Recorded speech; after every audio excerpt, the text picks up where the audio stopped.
আসসালামু আলাইকুম সুপ্রিয় দর্শক, আশা করি আল্লাহর অশেষ মেহেরবানিতে আপনারা সবাই অনেক ভালো আছেন। তো আজকে আপনাদেরকে দেখাবো ওয়ালটনের একটি চার্জার ফ্যান।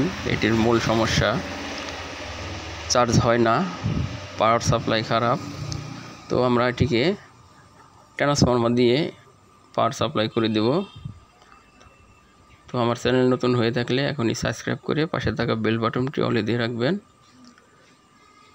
তো চলুন আজকে আপনাদের পাওয়ার সাপ্লাই বাদ দিয়ে একটি ট্রান্সফরমার দিয়ে কিভাবে একটি চার্জার ফ্যানের পাওয়ার সাপ্লাই করা যায়। তো ভিডিওটি না টেনে সম্পূর্ণ দেখবেন। তো দেখতে পাচ্ছেন এই পাওয়ার সাপ্লাইটি একদম ড্যামেজ হয়ে গেছে, কোনোভাবেই ওকে করা সম্ভব হচ্ছে না। তো আমরা একটি ট্রান্সফরমার নিয়েছি 12 ভোল্ট 1000 মিলি অ্যাম্পিয়ার। তো এটি দিয়ে চার্জার সিস্টেমটা চালু করব আজকে।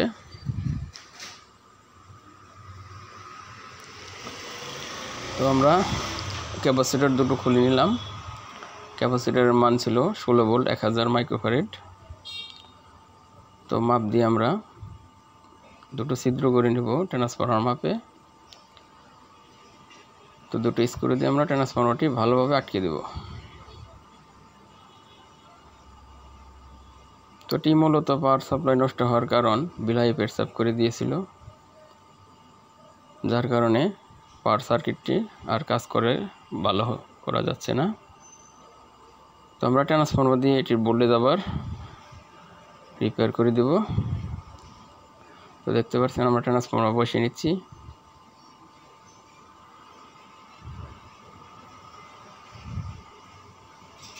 তো এটি ওয়ালটনের একটি চার্জার ফ্যান, রিমোট কন্ট্রোলে চলে।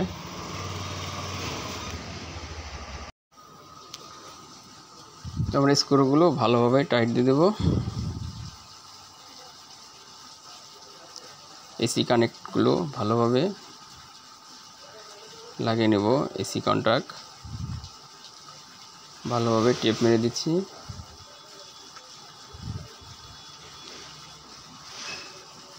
তো আমরা এসি ইনপুট করে নিলাম। দুটো ডায়োড নিয়েছি। ডায়োড দুটো পজিটিভ দুই সাইড একত্র করে পেঁচিয়ে নিয়ে জ্বালা করে দিব।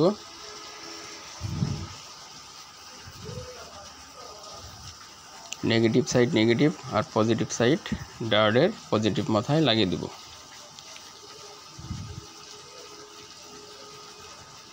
তো আমরা দুটো ক্যাপাসিটরই লাগিয়ে দিব পজিটিভ মাথায়, যাতে ফিল্টারিংটা ভালো হয়। তো আমরা নেগেটিভে কানেক্ট করে নেব। তো দেখতে পাচ্ছেন আমাদের রেকটিফায়ার হয়ে গেছে। তো এখন আমরা সেকেন্ডারি কানেকশন বা ট্রান্সফরমার পরবর্তী যে তারগুলো আছে, তো আমরা ফুল ওয়েভ দুটো সাইড করে নেব। দুটো ডায়োডে দুই সাইডের তার লাগিয়ে নিলাম।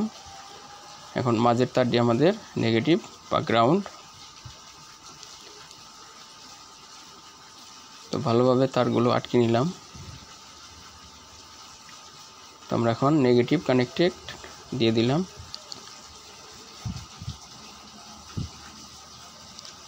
তো এখন এটি সুপারগুলো দিয়ে ভালোভাবে আটকে দেব।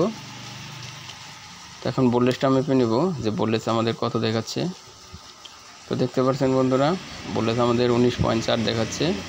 তো আমাদের ভোল্টেজ মোটামুটি কমপ্লিট। তো আমরা এখন চার্জারের সার্কিটের সাথে ফ্যানের সার্কিটের সাথে চার্জারের কানেক্টর ভোল্টেজগুলো দিয়ে নিলাম। নেগেটিভ নেগেটিভ পজিটিভে পজিটিভ ভালোভাবে জ্বালাই করে নিলাম। তো এখন আমরা চেক করে নিব।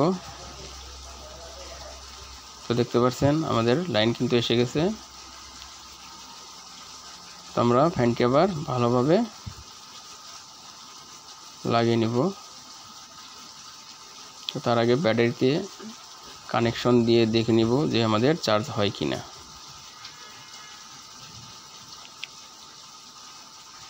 তো আপনাদের মেপে দেখাচ্ছি, তো দেখতে থাকুন।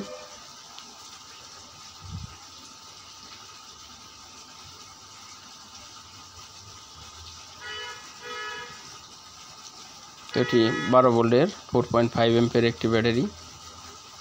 তো দেখতে পাচ্ছেন আমাদের বাতি কিন্তু লাফাচ্ছে, তার মানে চার্জ নিচ্ছে। তো এখন আপনাদের এটি মেপে দেখাবো যে আমাদের ভোল্টেজটি কত দেখাচ্ছে। তো 13 ভোল্টেজের উপরে দেখাচ্ছে, তার মানে আমাদের চার্জ হচ্ছে।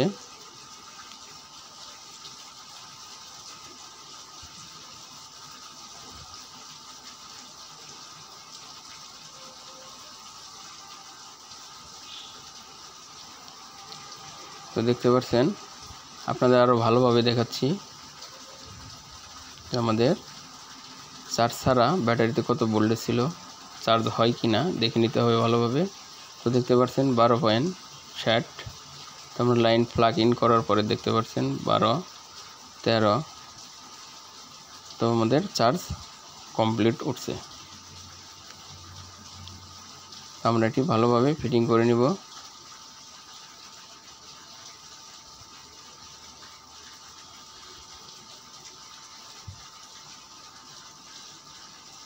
ব্যাটারি কানেক্টর দুটো ব্যাটারির বক্সের ভিতরে ঢুকিয়ে নিলাম। তো এখন আমরা ফ্যানের বডিটি সেটিং করে নেব। খুব সহজ একটি কাজ। আমাদের একটি টার্মিনাল ভাঙা ছিল, যার জন্য আমরা ঝালাই করে নিলাম। পজিটিভ প্রান্তটি নেগেটিভ সকেট দিয়ে আটকে নিলাম। তো আমাদের কাজ মোটামুটি শেষ। এখন আমরা ব্যাক কভারটি লাগিয়ে নেব।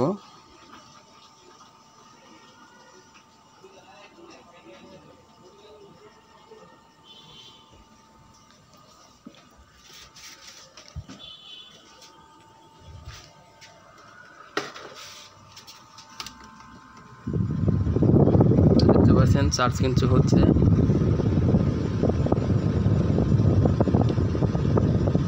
আমাদের ফ্যানটিও ঘুরছে। তো আশা করি দর্শকবৃন্দ আপনারা ভিডিওটি দেখতে ভালোভাবে বুঝতে পেরেছেন দেখে। তো ভিডিওটি ভালো লাগলে অবশ্যই একটি লাইক দিবেন।